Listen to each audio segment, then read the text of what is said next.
Welcome, and welcome more importantly to summer. This is the week that we enter into summer. This is the week that we enter into Cancer. Mercury is also entering into Cancer. There are a lot of things going on that are bringing about emotion, a lot of emotion potentially. And I think it's so important to get a grip on what emotion really means for us and what emotions can really do for us. We are dealing with the element of water right now in many ways. Emotions are the expression of the element of water. And as we know, water, it can transform. It can transform from water into air and vapor and then back again into water. So water and the emotion can transform, but it cannot necessarily disappear. So this is something that's really important. We cannot make our less than desirable emotions disappear. We have to work with them. We have to transform them into something better than what they are. And when I mean something better, I mean we need to transform them into something much more useful, much more beneficial. Emotions that actually honor who we are. Who are we? We are these beautiful, positive souls that are here to experience life and being human and the goods and bads of being human. But we are ultimately positive, which means that our emotions are kind of like the clothing that we wear. Our emotions are a way that we can express ourselves. Our emotions are a way that people can really perceive who we are. Are our emotions who we are? No, they are the result of who we are. So therefore, it is our responsibility, of course, because free will and choice really kind of runs everything. It is our responsibility to take control over the emotions, to take control over the clothing that you're wearing and how you're expressing yourself and your soul more importantly. So if your emotions kind of make up your outward appearance, your clothing, the clothing of your soul, what are you allowing yourself to express yourself by? And that's a really tricky thing because as we all know, sometimes you do feel like you are the victim of your emotions, and life can throw you some curveballs, and you can be very much so bogged down by sadness or frustration or any other thing. It's so important to know, though, that those emotions aren't you. Those emotions are how you are expressing yourself through this very tough time. So in knowing that should be somewhat a positive reminder that yes, you are dealing with sadness right now or anxiety right now or anything like that, but that is not you. Therefore, you have the opportunity when the time is right to move out of that. Is that tomorrow? Maybe not. You have to work through what life is physically giving you. But those are emotions that are not you. And you do have the ability to control them. So emotions, we react to life. Our soul is here in this physical lifetime to experience, to explore, to do things, to learn things. How do we react to the physical situations that we are experiencing? We react with our actions, we react with our emotions, and we react with our thoughts. So today we're just discussing emotions. Emotions are not something to disown. Society has done a very good job of deeming some emotions to be good emotions and some emotions to be bad emotions, which isn't particularly helpful because then when you're feeling these bad emotions, now all of a sudden you're feeling the bad emotions plus the guilt and feeling bad about feeling the bad emotions. Well, how useful is that when you're spending more time kind of apologizing to the world for the emotions that you feel instead of allowing yourself to work through them, to feel them, and to move on beyond them? As you know, If you disown something that is you, you cannot own it, which means that you cannot work on it, you cannot fix it, you cannot make it better. So if you are spending all of your time ignoring or disowning or apologizing for your sadness, your frustrations, your anxieties, your fears, your doubts, your whatever else, that is precious time and energy not being spent towards working through it. How do you work through it? Well, these emotions, like I said, these emotions are reactions to what is happening in life. So why are you judging it? This is how you are reacting. You cannot change that. What you can change is how you move forward from that reaction. So those emotions are to a certain extent the language of the soul, just like the thoughts are the language of the soul. When you encounter an amazing situation, horrible situation, you react immediately with this emotion.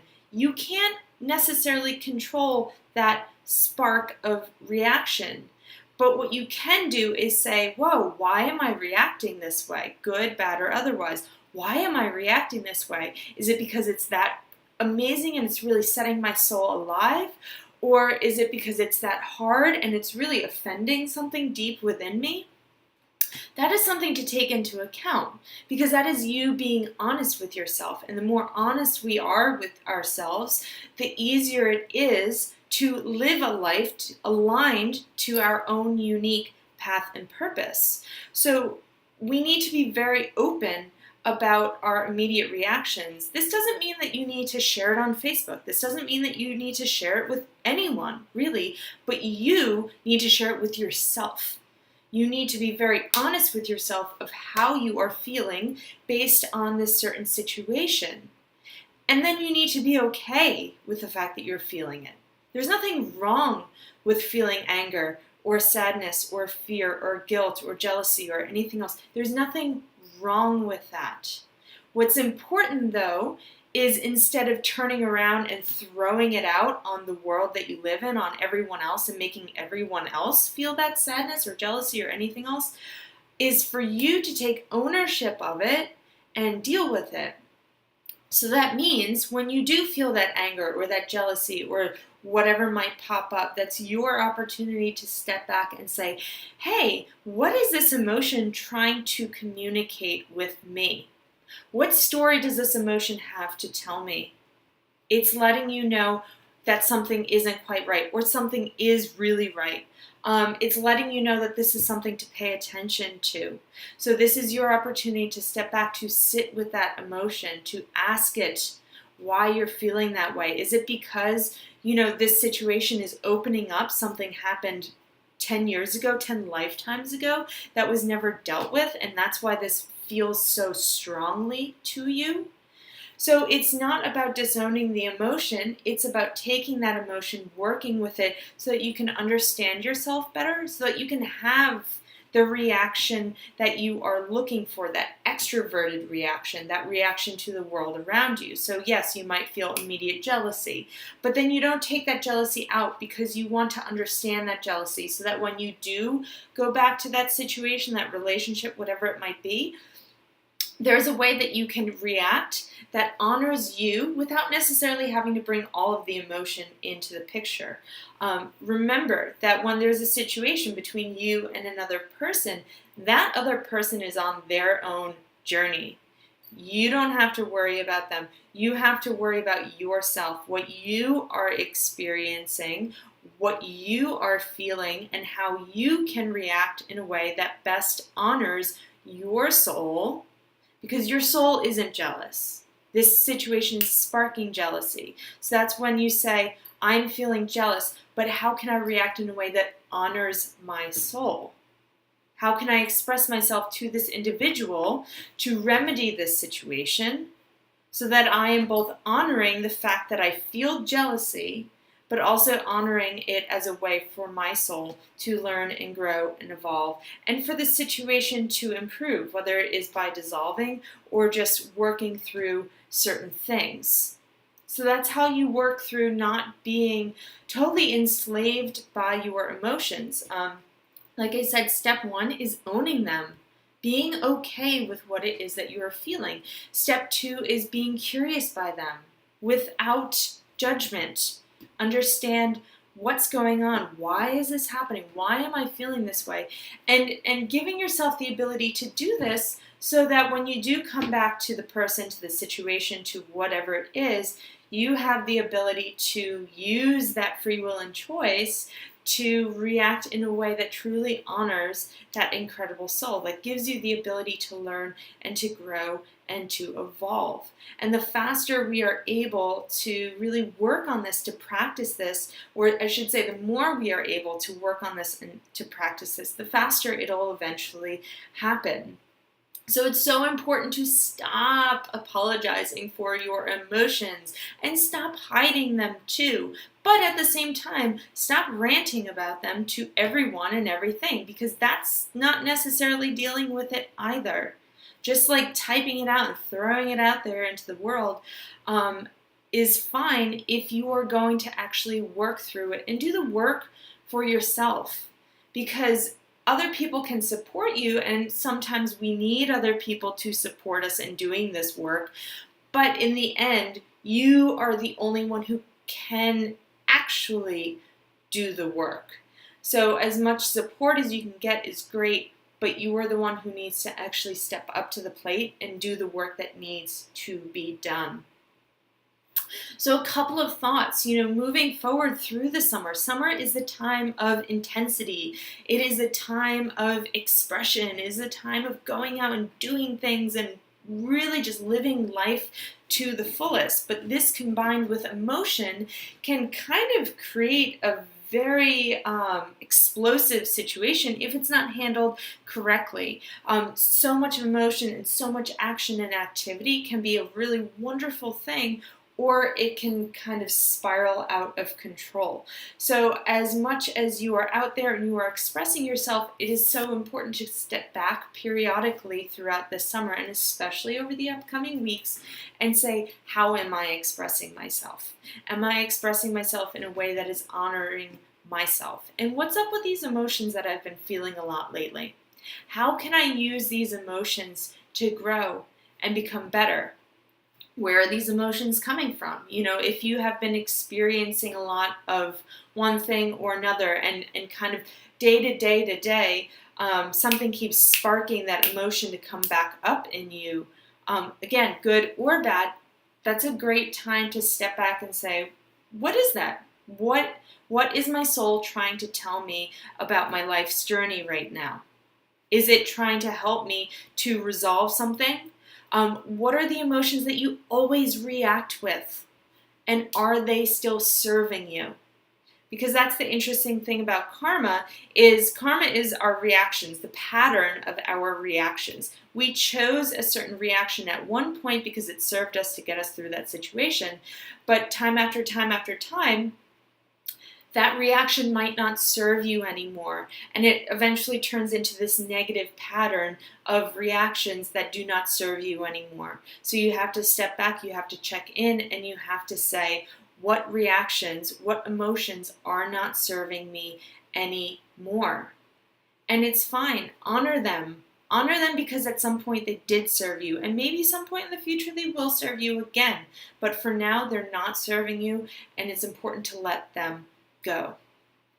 Another very good activity to do for yourself, again, especially over these next upcoming weeks when we're kind of inundated with all this emotion, all this water energy, is to kind of check in every single day or as often as you can, your own kind of 10-second meditation, and say, what emotions are true to me?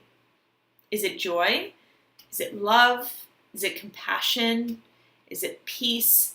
What emotion or emotions feel most at home to you? And every day, or as often as you can, maybe at the beginning of the day to start your day off right, maybe at the end of the day to kind of come back in and slow down, sit with that emotion or that set of emotions that feel truly, truly you. Sit with them. Imagine with your eyes closed, if you want, what it feels like when you are feeling that joy, that peace, that happiness, whatever it might be. Sit with it, take it in, really feel that water of that emotion kind of filling your body up. Our bodies are mostly water, are mostly emotion. So what emotion do you want to fill your body up with? And then if you do that every day, I guarantee you all of that continuous filling up of those positive emotions will eventually crowd out a lot of those negative emotions. One of the ways, probably the best way that I finally worked through after so many years of dealing with depression and sadness, the best way that I finally worked through that depression and sadness was I turned all of my focus onto the joy that I know is truly me. And when I focused on how much joy I have and all the joy that I actually am, the depression just kind of eased away. So work on crowding out those negative emotions. Work on your own emotions. Do that every single day, and that alone will help keep you on track beyond everything that I've talked about of getting more in control of it and tuning into those negative emotions, understanding where they came from, all that good stuff. If you do anything as a result of this, every single day, remind yourself that you are love, that you are joy, that you are peace, that you are every single positive thing that feels very true to you. And enjoy the summer, enjoy the warm months, enjoy the heat and the excitement and the ability to learn and grow and explore and just experience everything to the fullest. But remember that our emotions come from us, and our life is perceived by others by those emotions. So who do you want to be? And if you don't feel in control of that, step back, tune in, ask yourself what's going on. Otherwise, by the time the fall comes around, you are going to have so much work to do for all those negative emotions that you harvested without necessarily paying attention. So don't get too caught up in the excitement of the summer. Step back, regain that sense of balance when and where you can, to cool down, to not get so overheated and overridden with those emotions. Because I'll tell you what, you know what happens when you don't tune into those emotions. They get repressed. When you ignore them, when you disown them, they get repressed. And then they eventually bubble up and explode somewhere. Usually I find that these emotions usually explode in the form of either anger, that sense of rage, and crying, that deep sense of sadness. So I think that those two tend to be signs of emotions that haven't been dealt with, and they kind of compound onto each other to create this powder keg, this bomb of emotions. So if you feel a deep sense of rage, or if you feel a deep sense of sadness, of crying, that is an important time for you to ask yourself, what have I not been dealing with? Because I guarantee you it's not the one situation that's setting you off, but the 20, 30, 40, 50 situations that came before it that you didn't address because you weren't okay with the emotions that you were feeling. So important to step back and experience it. There's nothing wrong with the emotions. It's so great when you can learn to experience the emotions, knowing that you are not that sadness, you are not that anger, you are not that jealousy. So you can kind of freely and objectively experience these emotions, kind of passing through them, learn from them, learn who you are because of these emotions so that you can let it go. When I'm doing my clearing work, I actually say, hold on to the lesson, let go of the pain, let go of the trauma. That trauma isn't doing anything. That situation that created the trauma also created a lesson. You take that lesson and you run with it. So you think of your emotions as messengers. They are messengers of what's going on within you. So you just need the message. You can let the messenger go. You can let the emotion go. But take what you have learned from that emotion and use it to be better, to be more you, to be more perfect, to be more evolved. So take it, use it, feel it, but then learn from it and let it go.